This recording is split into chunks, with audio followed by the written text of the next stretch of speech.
Merci Monsieur le Président.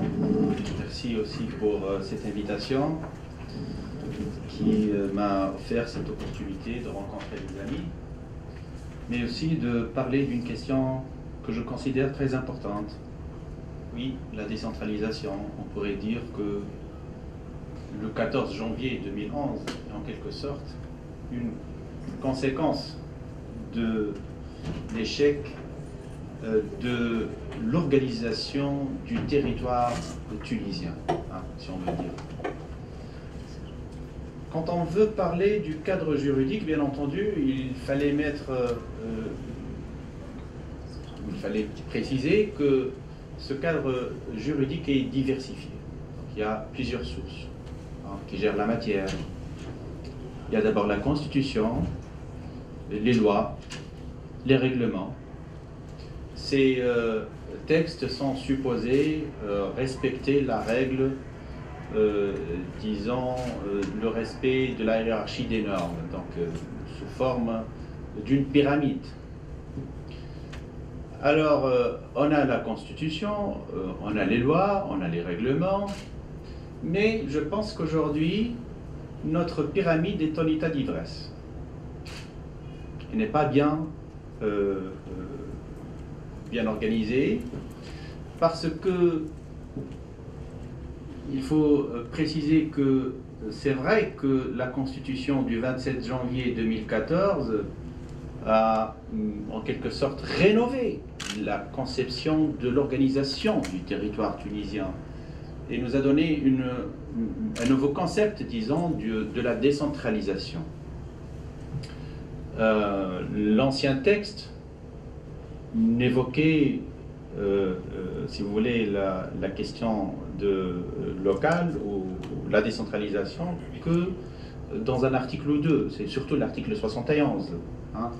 Mais aujourd'hui, la Constitution du 27 janvier 2014, on a consacré 12 articles, attention, c'est important, 12 articles, donc en quelque sorte. C'est vraiment, on a tenu compte de ce qui s'est passé le 14 janvier et surtout à Sidi Bouzid, parce que disons que les problèmes d'échec de l'organisation du territoire tunisien, disons, ont émergé ou ont fini par un éclatement, une sorte de rébellion à Sidi Bouzid.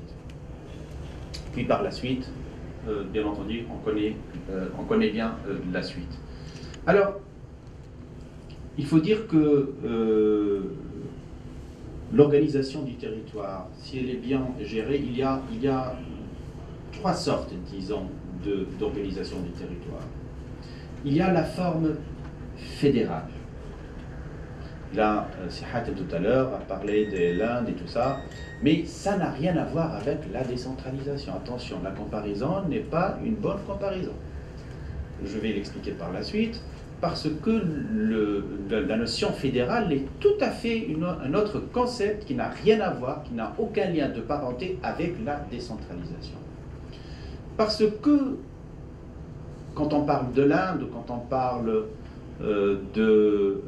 d'État aux États-Unis, ou quand on parle de canton en Suisse, ce sont des États. Ça veut dire des États qui ne connaissent qu'un seul élément, qui est l'élément de souveraineté, l'élément fondamental en quelque sorte de la définition de l'État, surtout l'élément, disons, la souveraineté. Voilà, c'est cet élément, parce que dans chaque État fédéré, il y a un pouvoir. Et ce pouvoir politique est divisé en trois. Il y a le pouvoir législatif, il y a le pouvoir exécutif et il y a le pouvoir judiciaire. Et au-dessus de tous ces pouvoirs, il y a une véritable constitution. Il y a une véritable constitution. Donc, regardez un peu cette formule-là. Alors, une autre formule moins développée que celle de l'État fédéral, il y a l'État régional. C'est comme ce qui se passe en Espagne ou en Italie, où on accorde aussi beaucoup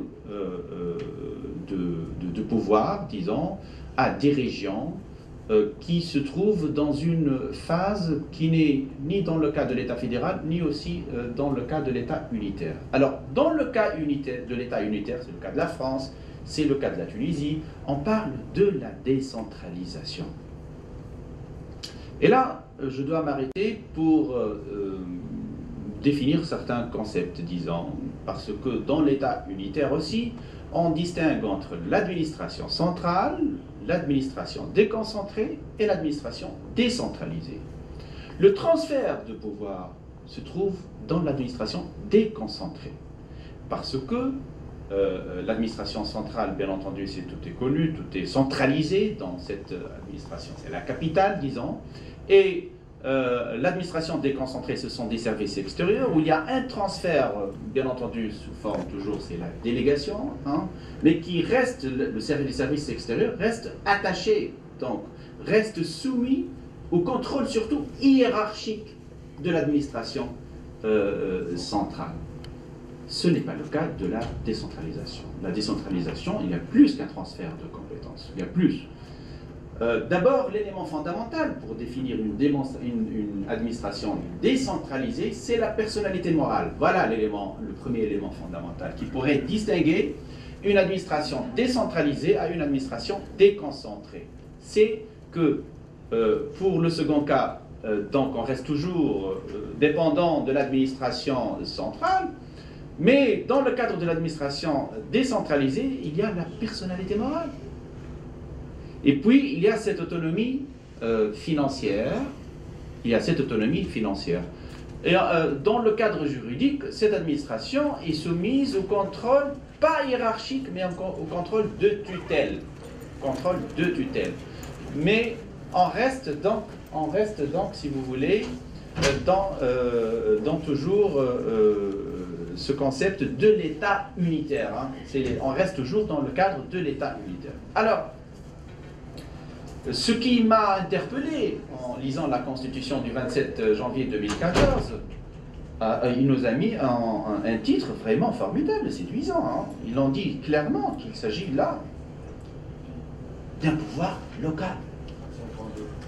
Non, le titre du chapitre, le pouvoir local. Or, le pouvoir local s'accommode mal avec le concept de décentralisation. Quand vous dites le pouvoir local, c'est un pouvoir, c'est-à-dire vous vous situez soit dans le cadre d'un État régional, mais surtout dans un cadre de l'État fédéral. C'est un pouvoir, hein, attention. Alors, on le définit quand même, suite à nos remarques surtout, pour nous dire que, c'est l'article, je pense que c'est l'article 131, le pouvoir local est fondé sur la décentralisation. Rassurez-vous, donc, c'est comme si on nous demande de nous taire, voilà, non. On vous dit clairement dans la Constitution, le pouvoir local est fondé sur la décentralisation. Donc, n'ayez aucune crainte, pas mouvement de scission, pas mouvement pour demander que les régions tunisiennes se développent pour devenir des États fédérés ou tout ça. Non, on reste toujours dans le cadre de l'État unitaire. Voilà, c'est ça l'essence de cette énonciation. Et puis je ne vous cache pas, bon, il y a beaucoup d'éléments qui sont importants dans cette Constitution, mais cette Constitution a laissé tous nos textes en porte-à-faux, c'est-à-dire surtout la loi organique de mai 1975 relative donc aux communes, mais aussi la loi de 89 aussi qui concerne le conseil régional. Oui, tout à fait, parce que maintenant on a beaucoup de dispositions législatives qui sont contraires à la nouvelle Constitution. Il va falloir, bien entendu, réviser, même plus que réviser, donc il va falloir adopter de nouvelles dispositions, de nouveaux textes qui devraient être, bien entendu, en harmonie et en conformité avec la Constitution du 27 janvier 2014. Ces deux textes là, même si on en parle, aujourd'hui ne sont plus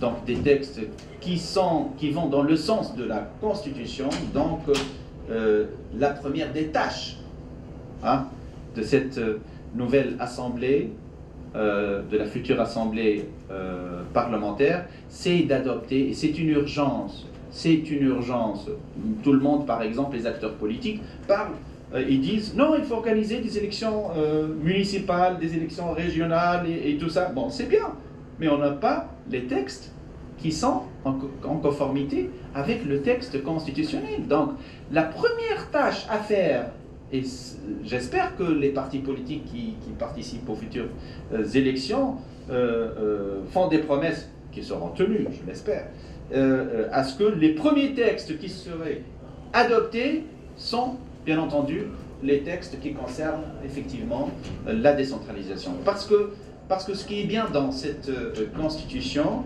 c'est qu'ils nous disent que la décentralisation est concrétisée par des collectivités locales comprenant des municipalités, des régions et des districts qui couvrent l'ensemble du territoire de la République conformément au découpage déterminé par la loi. Donc on attend la loi, bien entendu.